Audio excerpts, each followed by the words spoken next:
Avant de commencer cette vidéo, je souhaiterais la dédicacer à mon poteau Amicon Slash. Salut à tous et bienvenue sur la chaîne de Biggy. Aujourd'hui, j'ai l'immense plaisir de vous accueillir pour une nouvelle vidéo dans laquelle je vais vous présenter mes beat'em all préférés sur console 16 bits.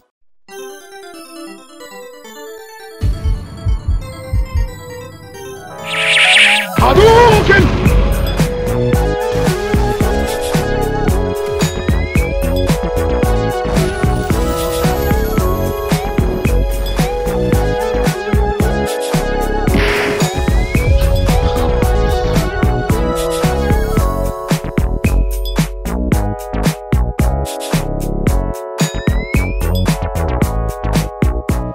Alors, les beat'em all et moi, c'est une grande histoire d'amour.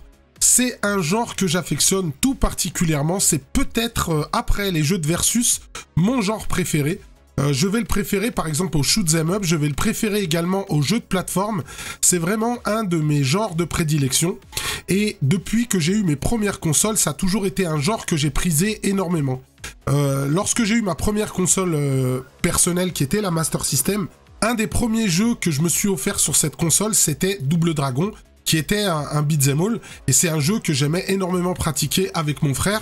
C'était vraiment, en fait, le jeu sur lequel on revenait tout le temps, parce que ça nous permettait de progresser et de jouer à deux. Bien plus tard, je me suis essayé au beat'em all sur borne d'arcade, avec notamment l'extraordinaire Final Fight, qui figure parmi mes jeux préférés ever.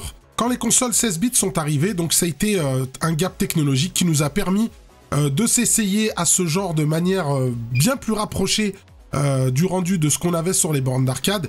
Et du coup, c'était un plaisir de découvrir ce genre sur ces consoles-là. Je vais donc vous présenter en fait mes beat'em up, beat'em all préférés sur console 16 bits. Et on va commencer tout de suite d'entrée de jeu par un jeu sur Super Famicom. Et ce jeu-là, c'est Sonic Blastman 2.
Alors, Sonic Blastman 2, malheureusement, bon, je fais une grosse dédicace à Franck parce que grâce à lui, j'ai pu me le procurer là, tout récemment.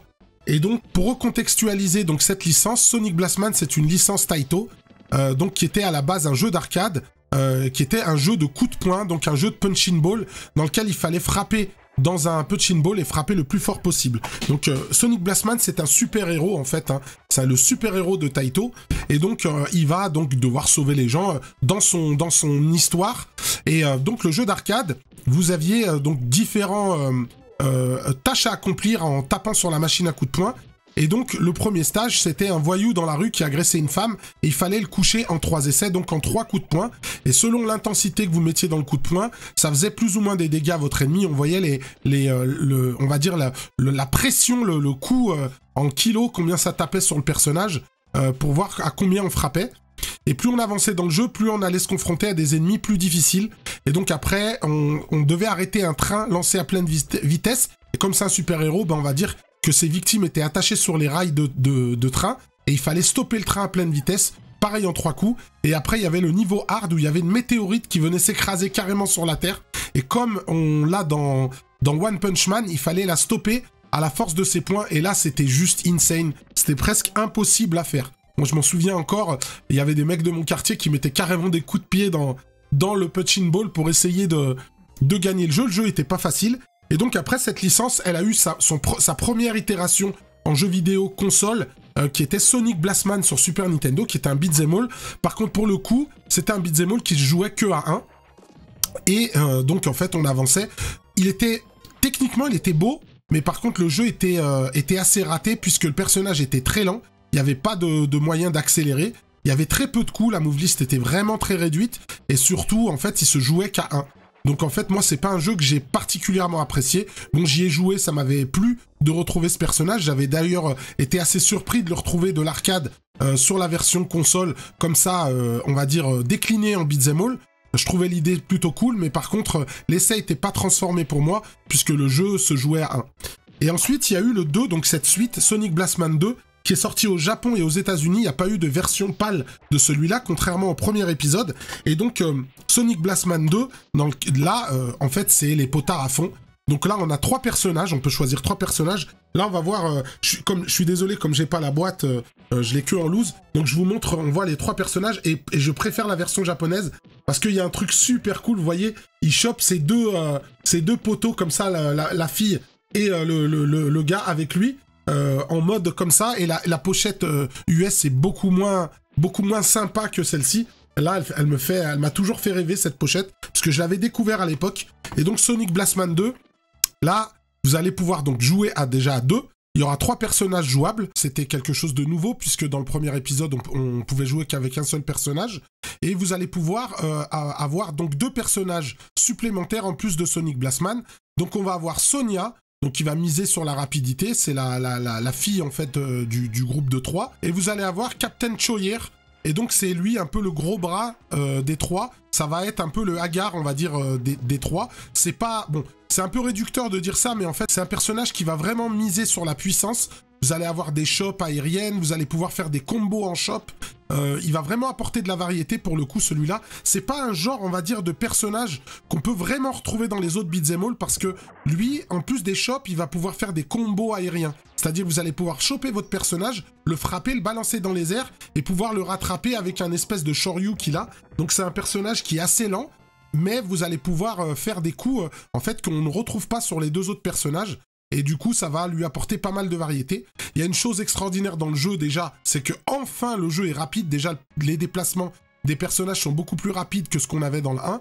Et surtout, vous allez avoir un dash, et ça, c'est super agréable. En termes de coups, il y a vraiment une belle move list. Vous allez avoir le coup de poing, les coups de poing normaux, les coups normaux. Vous allez donc pouvoir les enchaîner, hein, il y a un combo de base. Vous allez donc avoir un coup dashé, en l'occurrence, vu qu'on maintenant on a le dash.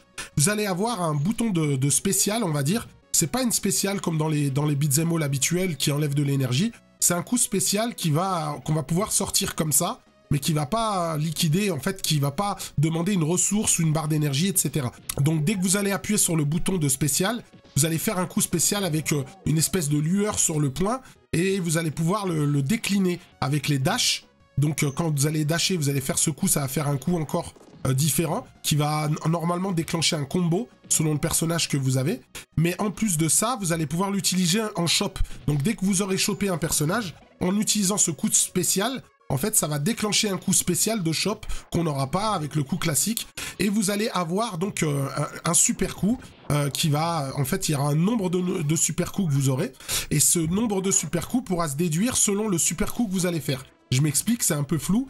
Mais en gros, quand on va appuyer sur la gâchette, le personnage va se mettre à clignoter. Si vous utilisez le coup normal, donc le coup de poing normal, il va donc faire un coup, par exemple une boule de feu.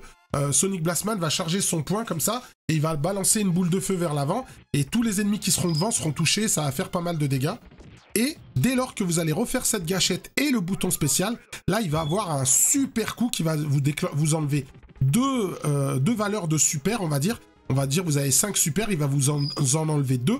Et là vous allez faire un super coup, donc l'écran va se figer. Il va faire un cri, le personnage. Selon le personnage, il sera différent.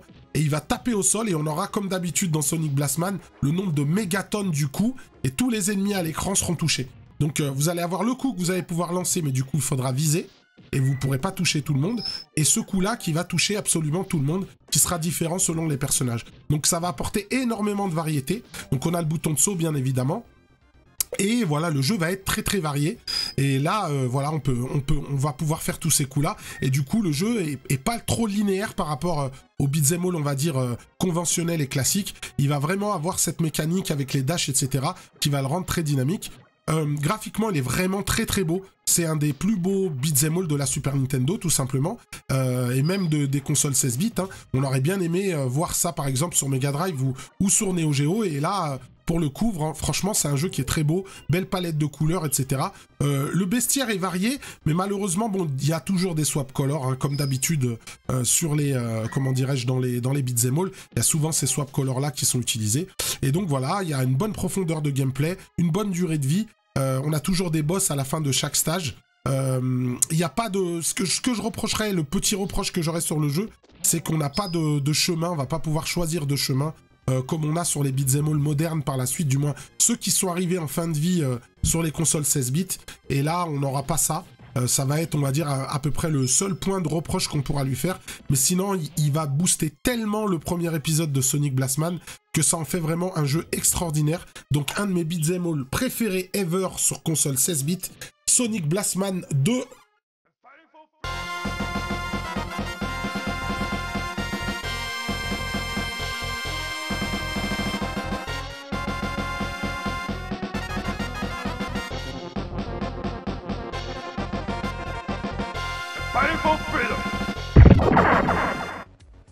On va continuer sur les consoles 16 bits et là, bah forcément, on va devoir aborder du très très grand classique. Et là, j'en reviens à une frustration de jeunesse. Je vais vous expliquer pourquoi. Et le jeu que je vais présenter, c'est un classique absolu. Je pense que personne ne pourra me contredire là-dessus. Et là, c'est Streets of Rage sur Mega Drive.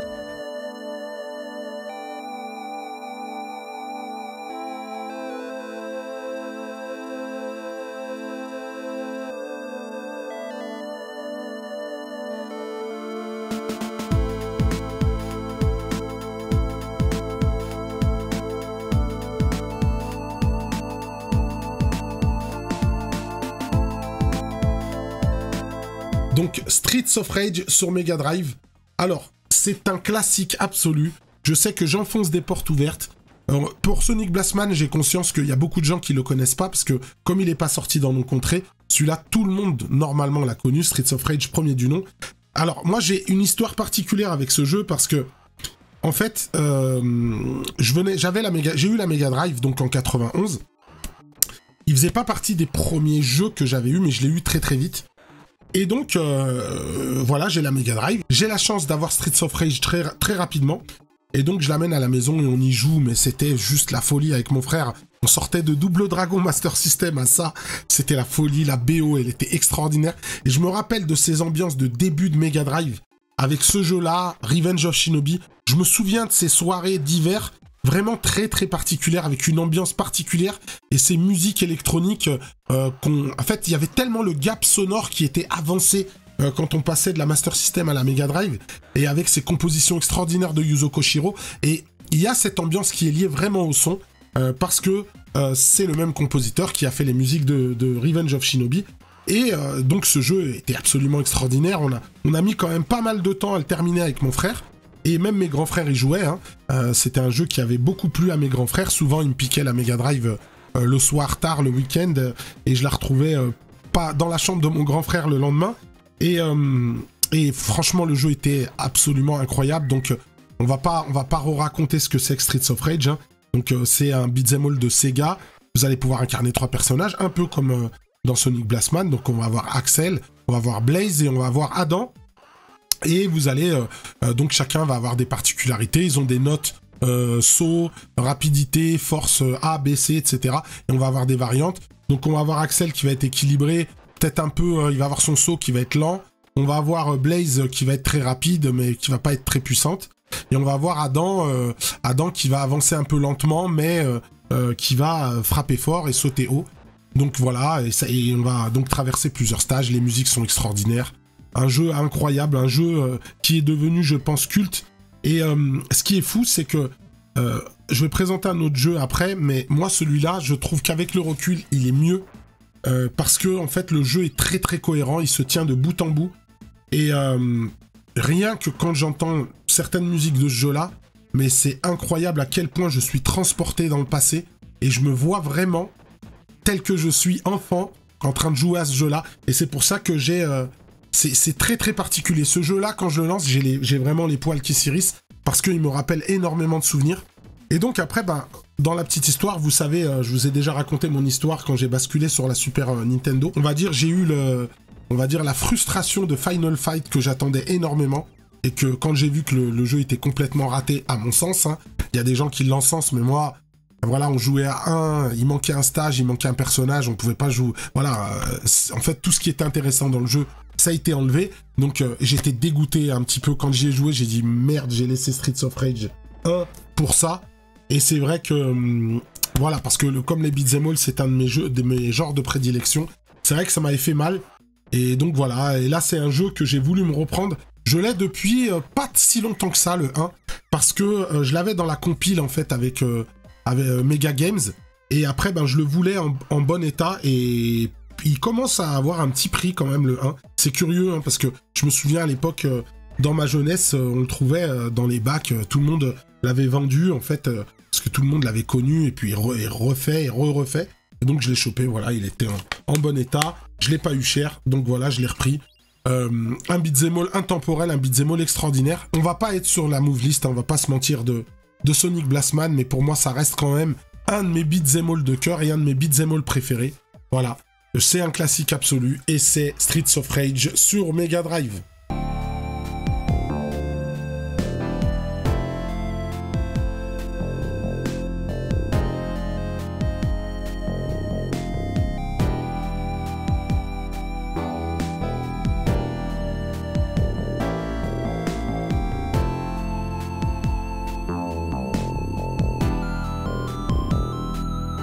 On va retourner sur Super Nintendo, Super Famicom, et là je vais vous présenter un jeu, je ne pense pas qu'il soit, ça va être comme Sonic Blastman, ça va pas être un jeu qui va être extrêmement connu, il est connu certes, mais il n'est pas extrêmement connu, malheureusement celui-là je ne l'ai pas en complet, c'est un jeu qui vaut très cher, aujourd'hui il a vraiment sa cote, et ce jeu-là c'est Rushing Beat Shura.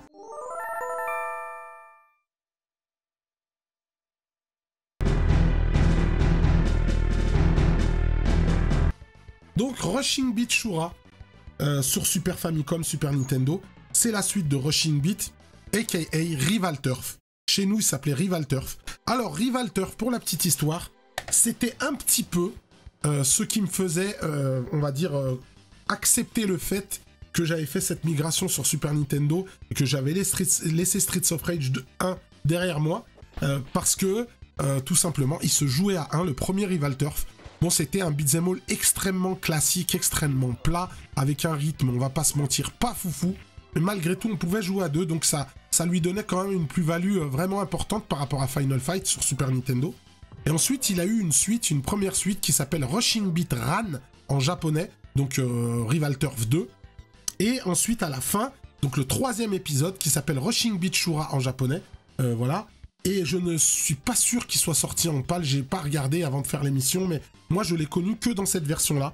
Pour la petite histoire, ce jeu-là, moi je l'avais loué à l'époque, et quand j'étais enfant, il y avait un vidéoclub à côté de chez moi, à côté de chez un ami à moi en vrai, chez qui j'allais beaucoup, et on s'amusait à louer des jeux qu'on connaissait pas, on les louait là-bas, et donc j'avais loué ce jeu. Ça a été la surprise totale, j'y attendais rien, et je m'en rappelle avec mon pote KX, on y avait joué, et on s'est pris mais une claque, on s'est dit mais comment il tue le jeu. On l'avait pris et voilà, donc il y a plusieurs personnages pareil, il y a une move list de dingue. Donc on va pouvoir incarner ces différents personnages qui vont avoir plusieurs coups différents. Vous allez avoir des dashs, donc ça encore ça va... Pour moi un beat'em all aujourd'hui sans dash c'est un problème. Je l'accepte volontiers pour Streets of Rage, mais honnêtement, un beat'em all sans dash, j'ai beaucoup de mal aujourd'hui.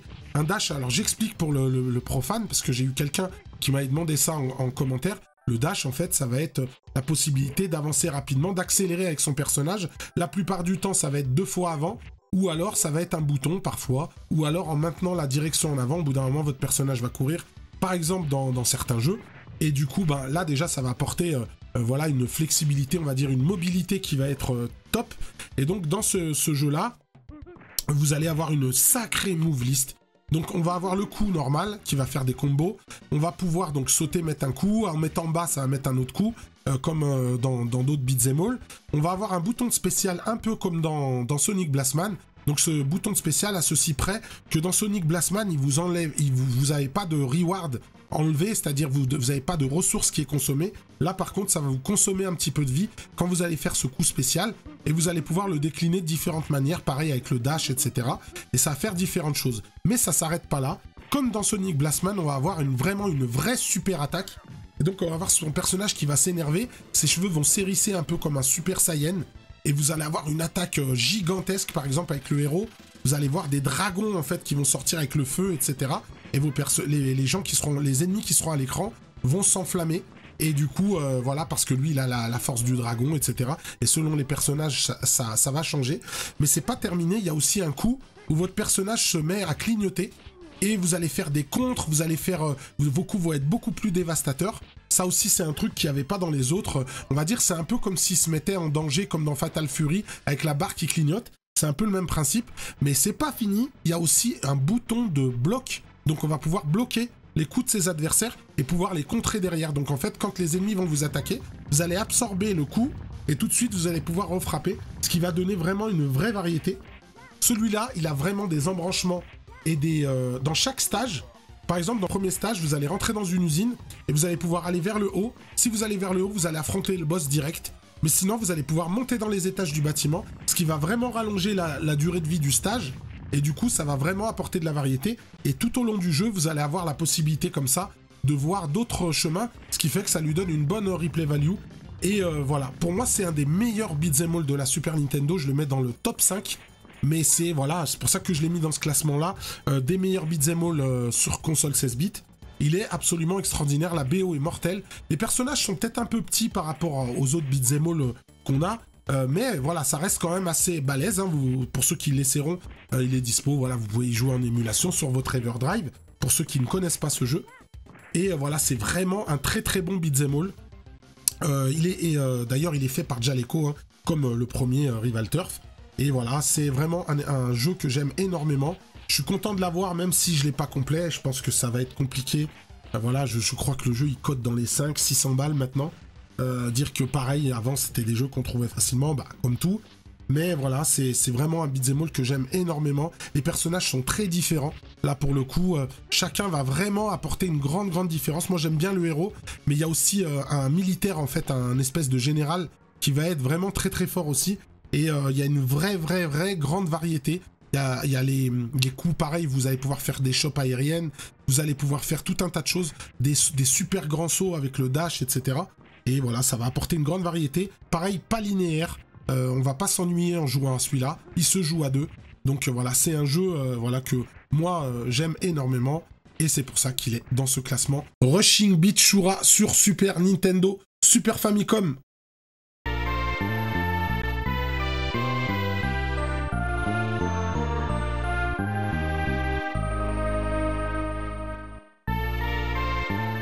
Alors, je vais tricher un peu, parce que pour moi, la Neo Geo, c'est une console 16 bits. Et oui, c'est une console 16 bits.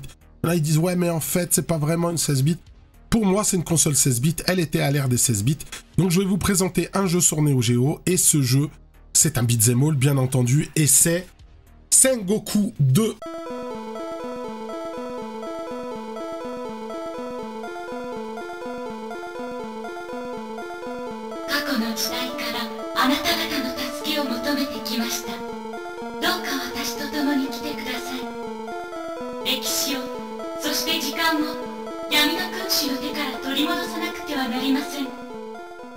Donc Sengoku 2, extraordinaire Sengoku 2, le meilleur beat'em all pour moi de la Neo Geo. Alors Sengoku 2, j'ai une histoire particulière avec le premier Sengoku. C'était un jeu qui m'avait énormément marqué sur borne d'arcade, et puis après mes frères l'ont eu, donc on a pu jouer à la maison. Et mais c'était le premier Sengoku quand je l'ai vu et que j'y ai joué. Mais voilà, c'était un truc de dingue. Surtout à l'époque où c'est sorti en MVS, je crois que c'était aux alentours des années 90. C'était peut-être en 90. Il me semble que c'était en 90, si je me trompe pas.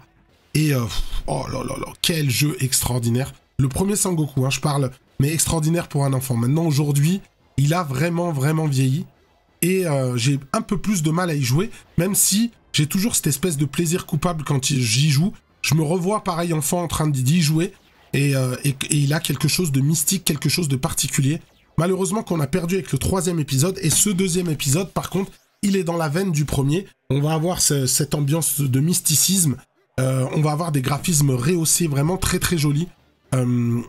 Il y a donc plusieurs transformations. Donc Sengoku, qu'est-ce qui va changer? Le premier Sengoku, vous aviez des transformations également. Donc en fait, vous pouviez vous transformer en plusieurs personnages avec des facultés différentes. Sauf que, en fait, dans l'ancien Sengoku, c'était imposé.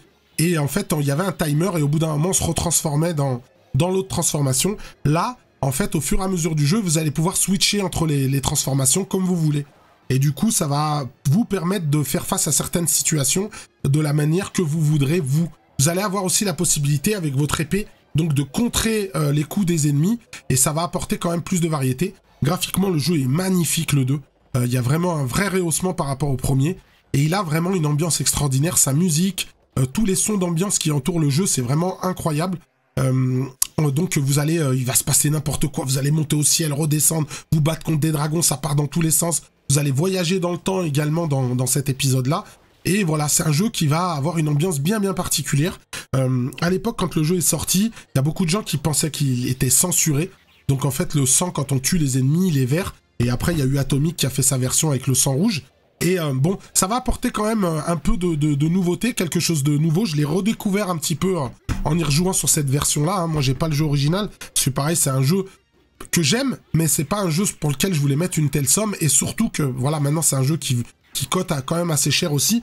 Et c'est surtout que j'ai toujours attendu en disant, celui-là, je me le prendrai plus tard, je me le prendrai plus tard, je me le prendrai plus tard. Et après, voilà, c'est trop tard. Maintenant, je le prendrai pas. Donc, je me contenterai de cette version-là. Et donc voilà, le jeu est hyper particulier, hyper mystique. Et voilà, vous allez avoir plein d'ennemis à l'écran. Il va y avoir un peu d'anachronisme parce qu'à un moment donné, vous allez vous retrouver dans la guerre, la Deuxième Guerre mondiale, je crois. Si c'est pas la... Non, c'est bien la Deuxième Guerre mondiale. Alors que vous êtes un samouraï, un ninja. Voilà, on se transforme en... Vous êtes un espèce de samouraï. Vous pouvez vous transformer donc en vieux ermite, un peu comme Jiraiya dans Naruto. Vous allez pouvoir vous transformer en chien aussi. Et vous allez pouvoir vous transformer en ninja. Et chacun, il va avoir des subtilités avec des coups spéciaux, etc. Et vous allez avoir des magies, en fait, qui vont vous permettre, pareil, de balayer tout l'écran. Donc, malheureusement, sur Neo Geo, on n'a pas été très gâté, selon moi, en termes de beat'em all. Il y en a eu quelques-uns, mais il n'y en a jamais eu un qui m'a plu. Moi, j'ai détesté Burning Fight. J'ai trouvé que c'était un plagiat raté de Final Fight. Ensuite, il y a eu Mutation Nation, moi, qui m'a jamais plu. Sengoku 1 était bien à l'époque, mais voilà, c'était pas foufou. Sengoku 2 est venu quand même remettre ça d'aplomb, et c'est un de ceux qui me plaît le plus en termes de rythme, voilà, de variété, etc. Même si on n'a pas les vrais gros bruits d'impact qu'on aime sur les beat'em all, puisqu'on tape la plupart du temps ses ennemis avec une arme. Donc du coup, c'est un peu différent. Et puis après, il y en a eu d'autres, moi, que j'ai jamais aimé, quoi. J'ai jamais vraiment apprécié le Sengoku 3. Pour moi, c'est même pas un Sengoku, même s'il est sympa, hein, mais c'est un jeu pour moi qui est pas terminé. Donc voilà, j'ai jamais plus apprécié que ça. Donc Sengoku 2, voilà, le seul pour moi que je mettrais sur Neo Geo, et celui que je vous présente, en tout cas, pour moi, dans les meilleurs beat'em all sur console 16 bits, sur Neo Geo. Une console 16 bits, et oui, je n'oublie pas de le dire. Donc voilà, Sengoku 2.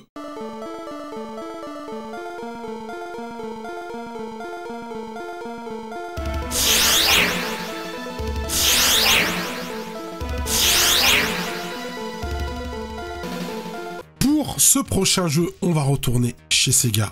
Et oui, chez Sega. Malheureusement, la Mega Drive, elle n'a pas eu énormément de beat'em all. Elle a eu une série qui a tout éclaté, mais il n'y en a pas eu autant que sur Super Nintendo. Sur Super Nintendo, c'est un peu plus riche, on va dire. Et là, je vais revenir chez Sega, et bien entendu, il fallait que je vous le montre. C'est le Streets of Rage 2, aka Bare Knuckle 2.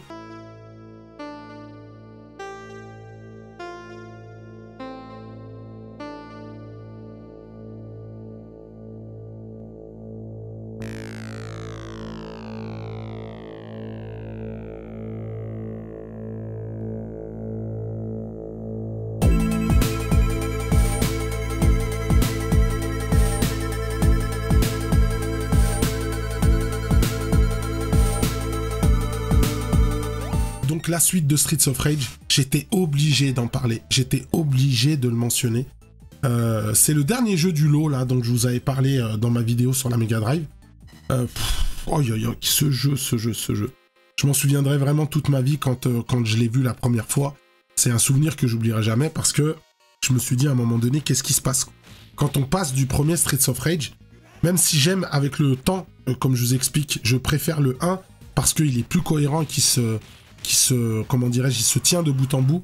Celui-là, c'était la claque, c'était juste la claque technique. Donc il est sorti en 92. Moi, j'avais basculé déjà sur Super Nintendo. Et voilà, je suis allé chez mon pote Laurent. Et je tombe sur ce jeu-là. Il me montre le jeu, mais je me mange une gifle que j'oublierai jamais. Et c'est surtout, même la musique, sachant que les musiques sont déjà ouf dans Streets of Rage 1. Mais là, je sais pas ce qui s'est passé, surtout avec le thème principal du jeu, donc du premier niveau. C'était la folie. Et voilà, le jeu, très très beau. Plus de persos. Fini la police, donc c'est vrai que je l'ai pas mentionné, mais bon, tout le monde sait, mais la super attaque dans le 1, on appuyait, il y avait la police qui venait, qui tirait, etc. Là, c'est fini, on va avoir des coups spéciaux par personnage, on va pouvoir les enchaîner, ils vont se décliner si on met une direction ou pas. Du coup, ça va apporter beaucoup de variété dans le gameplay, et il va avoir un rythme aussi, voilà, surtout sur les premiers niveaux, on va dire sur les 4 premiers stages, il va avoir un rythme de malade, ça va s'enchaîner de ouf, et que ce soit au niveau de l'OST, des stages, parce qu'en fait il y a les stages et les sous-stages, et c'était d'une beauté absolue, quoi. Quand on passait déjà du premier stage de la rue, où on arrivait dans le café, dans le bar, c'était magnifique avec cette musique un peu d'ambiance, etc., un peu lounge, et puis après dès qu'on passe, on va arriver se battre contre Barbone avec la pluie qui tombe, mais c'était mais dans un enfant qui a vécu ça, et c'est souvent, je le disais, on a vécu vraiment une époque bénie. Je l'ai dit il y a peu, j'ai fait un podcast avec quelqu'un, je leur expliquais que moi je suis né en 79, donc j'ai connu les années 80 et les années 90, mais c'était vraiment une époque bénie. Pour avoir connu ça et avoir vécu, on va dire, ce gap, quand tu passais de Streets of Rage 1 à 2, mais c'était un truc, je pense que personne ne pourra revivre. Parce que même si aujourd'hui les consoles font de très très beaux graphismes, mais on n'a plus de choc comme on a pris là. Donc moi c'est un jeu, voilà, que j'aime particulièrement. C'est un classique absolu. Voilà, n'importe qui, vous lui mettez Streets of Rage 2, il est obligé d'aimer. Moi, j'ai même mon gosse, quoi, quand il me voit y jouer, il y joue. Quand je le mets sur la pocket, il y joue. Voilà, c'est juste, il attire l'œil. Et voilà, et on va avoir cette variété. Toujours pareil avec les personnages qu'on a, Axel, Blaze. On va avoir Adam, donc qui s'est fait enlever justement, qu'on doit délivrer. On va avoir Max, qui est un catcheur, et puis on va avoir Skate. Qui est un petit garçon avec des patins roulettes, et il va apporter pareil aussi beaucoup de variété. On va se retrouver dans un jeu qui, en vrai, n'a plus grand chose à voir avec le premier si on regarde bien, parce que entre toutes les petites subtilités de gameplay que je vous ai expliquées, ça va vraiment changer complètement le jeu. Et moi, voilà, c'est un jeu que j'aime, malgré le fait que, comme je vous ai dit, le 1 se tient mieux, parce qu'il a été un peu rushé dans son développement, le 2. C'était une commande qui a été un petit peu accélérée. S'ils avaient eu juste un peu plus de temps, je pense qu'ils auraient fait peut-être le meilleur beat'em all ever. Il y en a qui le comptent comme le meilleur beat'em all ever. Moi, j'irai pas jusque-là, mais il est dans les meilleurs, ça c'est sûr, et c'est pour ça que je le présente dans ma sélection. Un intemporel absolu, un jeu extraordinaire. Bare Knuckle 2, a.k.a. Streets of Rage 2.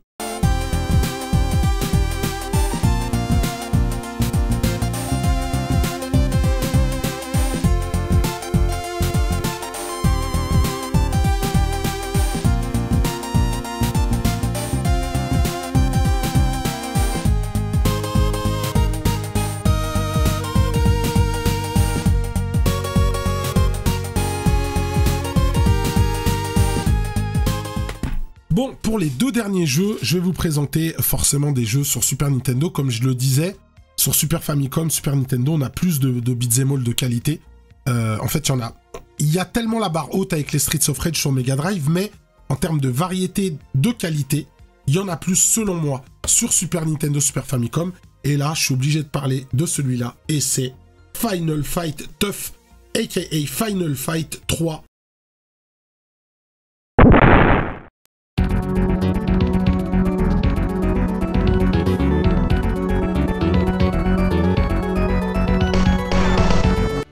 donc la suite de Final Fight, donc le dernier épisode exclusif à la Super Nintendo, Super Famicom, un jeu incroyable. J'ai fait un test sur ma chaîne, j'en ai parlé dans les indispensables Super Nintendo, là j'en reparle parce que c'est un beat'em all, il est dans ce truc, il est dans ce classement.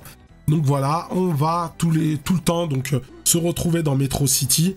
On va, le héros principal, c'est Guy pour celui-là.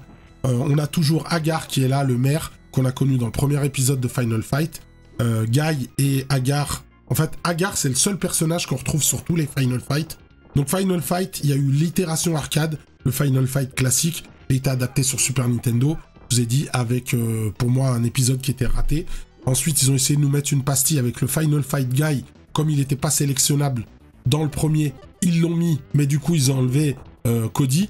Donc, aucun intérêt. Et toujours pareil, le jeu était amputé d'un stage, etc. Même s'il y a les animations qui manquaient, ils en ont rajouté une par-ci, par-là. Mais pour moi, j'ai même pas voulu entendre parler de ce jeu. Ensuite, il y a eu Final Fight 2, qui était moyen. C'est un jeu assez moyen, même si là, on avait tous les persos, on avait tous les stages. Mais c'était un jeu qui était exclusif et développé sur Super Nintendo, mais le jeu manque de rythme, il est un peu ennuyeux, il est très rébarbatif, la move list est très on va dire très courte, donc on va vite s'ennuyer, et là ils se sont dit bon bah ok, on s'est moqué de vous, et là on va vous faire un vrai jeu. Capcom, comme j'ai dit, ils ont été très feignants sur Super Nintendo, et ça, je cesserai jamais de le dire, et là par contre ils n'ont pas été feignants, ils ont fait un jeu exclusif, avec une move list de dingue, des personnages inédits.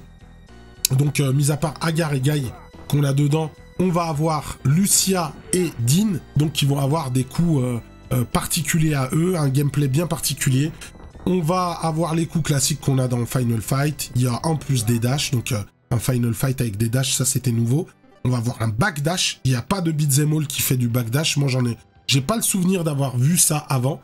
Donc, on va avoir du backdash. Certains personnages vont avoir du dash en hauteur. Vous allez avoir donc le coup spécial quand on appuie sur les deux boutons qui va liquider votre vie, mais en plus de ça on va avoir une barre de super qui va se charger, qui va vous donner un coup spécial différent, donc avec des vrais mouvements à faire, des vrais inputs à rentrer pour pouvoir déclencher ce coup, ce super coup. Le jeu donc va se jouer à deux. Petite particularité de ce jeu, il y a un mode un joueur avec le deuxième joueur contrôlé par l'IA, et ça franchement c'est bien, ça vous permet voilà d'avoir quelqu'un pour vous accompagner quand vous jouez au jeu.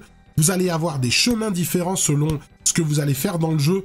Vous allez pouvoir passer par des passages secrets et avoir carrément une route différente. Je l'ai expliqué, mais il y a peu, je l'ai fini avec un ami à moi, et on a pris une route que j'avais jamais fait de ma vie. Et voilà, donc par exemple, je vous donne un truc tout bête. Vous allez avoir une porte, comme vous allez pouvoir frapper sur cette porte. Ça va ouvrir un passage, vous passez dedans, vous allez passer par un autre chemin qui va vous amener après vers un autre chemin. Voilà, et du coup, ben, le jeu, il va vous apporter une sacrée replay value. Donc voilà, que dire de plus? Voilà, allez voir mon test sur la chaîne. C'est un jeu absolument extraordinaire, il est vachement sous-coté. Je sais qu'il y a beaucoup de gens qui ne l'aiment pas. Moi, je l'aime énormément. Et il y a beaucoup de gens à qui j'ai dit de jouer, qui ont finalement apprécié le jeu. Moi, j'aime beaucoup l'OST. Il y a des gens qui n'aiment pas l'OST, mais pour moi, il y a 2 thèmes qui sont vraiment excellents. Après, il y a même 3 thèmes. Et après, les autres thèmes, c'est vrai qu'ils sont un peu plus plan-plan. Et puis, les thèmes vont revenir plusieurs fois. Donc, je pense que c'est pour ça aussi, il y a des gens qui le trouvent pas intéressant au niveau de ces thèmes musicaux. Mais moi, il y a vraiment 3 thèmes que j'aime énormément. Je dirais Smeared Graffiti, c'est mon préféré. Voilà. Law and Disorder aussi, j'aime beaucoup ce thème aussi, qui est juste extraordinaire. En tout cas, voilà, essayez-le en émulation, parce que c'est vrai que c'est un jeu qui vaut cher. En PAL, il est intouchable, en Jap, il est cher. Et donc, voilà, en US, je sais même pas s'il est sorti.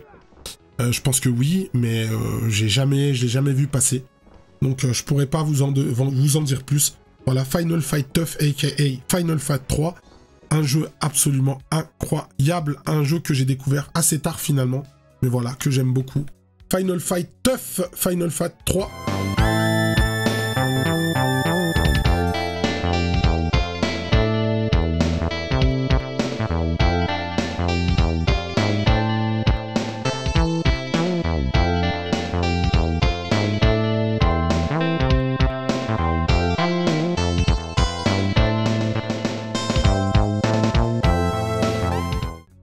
Bon, On va continuer. J'ai un jeu Sega. Et oui, j'ai un jeu Sega. J'étais pas sûr de le sortir celui-là. Et je vais vous expliquer pourquoi. Parce que j'avais le jeu original. Je l'avais. J'ai toujours tout ce qui l'accompagne. Mais malheureusement, le jeu est tombé en panne. Je l'ai renvoyé en SAV. Et je n'ai jamais eu de retour du fabricant. Je pense que vous allez vous douter de qui je parle. Et ce Beat'em All, c'est Paprium.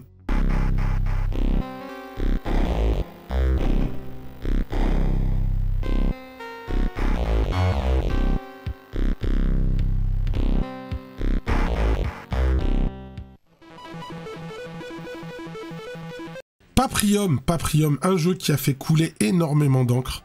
J'ai eu la chance d'avoir ce jeu à la sortie, quand il a été disponible à l'hiver 2020, si mes souvenirs sont bons. À l'hiver 2020, voilà, je l'ai eu par un ami. J'ai pas envie de le citer parce qu'il voudrait pas que je le cite. Donc je l'ai eu par un ami, j'ai eu la chance de l'avoir. C'est un jeu voilà, que j'attendais. On me l'avait teasé parce que des gens l'avaient eu un peu avant. Ils m'ont tous dit ouais, ça va être de la folie, etc. Et donc j'ai reçu le jeu. J'ai pu y jouer, je me suis éclaté dessus, je l'ai trouvé extraordinaire. Donc le Paprium, c'est un jeu qui est fait par Watermelon Game, notamment Fonzie qui est derrière, mais pas que, hein, y en a d'autres qui sont derrière ce jeu, mais bon, mais beaucoup Fonzie en avant. Et donc, j'étais à deux doigts de pas en parler parce que, avec ce qui s'est passé avec Fonzie, je sais pas si en fait faut faire encore de la pub pour ce mec-là, mais là je parle de jeu, on s'en fout du mec, on va parler essentiellement du jeu. Donc le jeu, voilà, un jeu incroyable dans lequel on va pouvoir sélectionner 3 personnages de base. On va pouvoir en déverrouiller par la suite selon voilà, certaines actions. C'est la première fois qu'on a un beat'em all avec un espèce de mode RPG à l'intérieur. Donc vous allez avoir le mode arcade classique, vous allez faire différents stages, je crois qu'il y en a 5-6. Vous allez arriver au boss de fin, puis voilà, vous allez faire votre run. Et puis vous allez avoir un mode aventure et qui va, il y a jusqu'à 24 stages différents. Et selon les routes que vous allez faire, selon les actions que vous allez faire, un peu comme dans Final Fight Tough, vous allez passer par des endroits différents. Et selon les actions que vous allez faire comme un arbre, en fait, comme dans Outrun. Selon l'endroit où vous allez arriver à tel truc. Et vous allez pouvoir, par exemple, déverrouiller des persos différents qui vont être jouables après. Ou certains persos qui vont être jouables, mais que dans certains modes, etc. Et ça va apporter une replay value de dingue. Alors, sa move list, elle est pas folle. On va pas se mentir, c'est pas la plus grosse move list qu'on ait vue. Il y a une move list assez basique, assez classique, mais malgré tout, eh ben ça va suffire. Parce que c'est mis en musique d'une certaine manière que ça va suffire. Mais c'est surtout que le jeu, techniquement, c'est un des plus beaux jeux Mega Drive jamais fait. C'est normal, c'est un jeu qui est sorti récemment. Hein. On n'avait pas autant de mémoire à l'époque sur Mega Drive. Mais malgré tout, il y a une vraie prouesse technique. Et en plus de ça, il y a une prouesse sonore. Parce que les musiques sont incroyables. C'est pas des musiques qu'on peut entendre classiquement sur Mega Drive parce qu'il y a un processeur, il y a une puce FPGA qui va gérer la musique dans le jeu. Et c'est ce qui va faire qu'en fait, c'est des sonorités qu'on n'a jamais entendues sur Mega Drive. Et je le dis toujours, c'est des sonorités qu'on n'a jamais entendues sur Mega Drive. On n'a jamais entendu ce type de son-là. Et c'est pour ça que quand vous écoutez les musiques de Paprium, parce qu'il y a l'OST qui est dispo sur YouTube, malheureusement, ce jeu-là, on peut plus le procurer. Voilà. Et vous allez voir que les sonorités, c'est pas des sonorités de Mega Drive. Donc c'est un truc qu'on n'avait jamais entendu. Donc ça va apporter un cachet incroyable. L'OST est de qualité, vraiment de très très grande qualité. Le jeu a une durée de vie de dingue. Il y a une ambiance de fou, un peu post-apo. Donc vous allez vous retrouver donc, dans une ville qui s'appelle Paprium, qui est située en Asie, entre la Corée du Sud et Tokyo, etc. À équidistance. Voilà, dans la story, c'est écrit comme ça. Et donc le jeu, vous allez avoir des coups classiques, vous allez pouvoir ramasser de la drogue qui s'appelle la Blue, qui va vous permettre de déclencher un coup spécial. Bon, ce truc-là est un peu raté selon moi, ça fait partie des petits ratages du jeu, parce que ça va pas forcément apporter grand-chose cette super attaque. J'aurais préféré voilà, qu'il y ait une méga attaque comme on trouve dans certains beat'em all comme Sonic Blastman 2, ou comme Streets of Rage 1 par exemple. Mais là, selon moi, ça va pas apporter grand-chose. Ce qui va vraiment faire que ce jeu est exceptionnel, c'est déjà sa technique pour commencer, parce que c'est du jamais vu, et graphiquement, et techniquement, parce que vous avez 1 milliard de persos à l'écran. À un moment donné, j'ai compté 12 persos en même temps. J'ai jamais vu ça sur un jeu 16 bits. Même sur Neo Geo, j'ai jamais vu ça. Donc voilà, ça faut quand même le souligner. Il va avoir des musiques de dingue.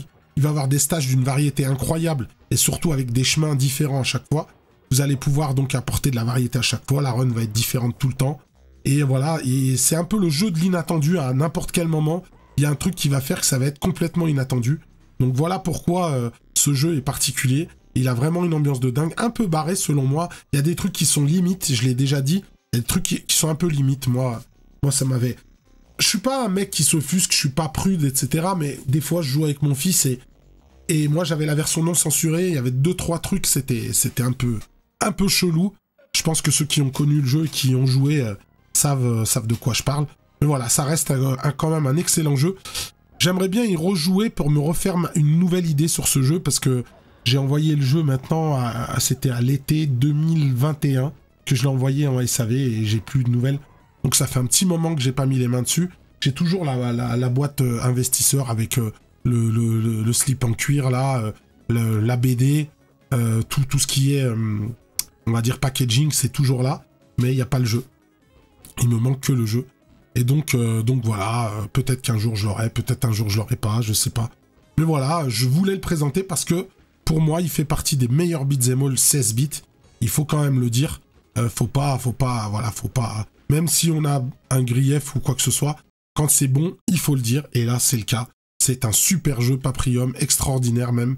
Voilà, un jeu qui est complètement hors du commun, complètement inattendu. On aura peut-être des nouvelles puisqu'il y a eu le Kickstarter, on ne sait jamais.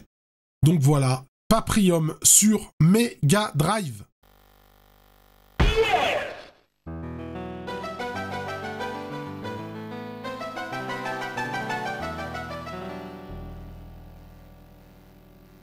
Bon, voici donc pour moi les meilleurs beat'em all qu'on a sur 16 bits. Il y en a un que j'aimerais ajouter, c'est le premier Denjin Makai. Mais bon, je l'ai pas. Je peux pas vous le présenter. Paprium, c'est un peu spécial, je l'ai pas, mais je l'ai en même temps. Donc voilà, mais Denjin Makai 1, je l'aurais présenté si je l'avais, je pense. Voilà, mais on va dire que ce sera peut-être sur un autre classement, on verra. Le jour où j'aurai peut-être la main sur le jeu. Bon, c'est un jeu qui est rare et qui cote maintenant, mais voilà. Voilà, à essayer selon moi et vous ferez votre propre idée. Donc voilà, j'espère que cette sélection donc des meilleurs beat'em all sur console 16 bits vous aura plu. Et en attendant, je vous dis à bientôt. Salut!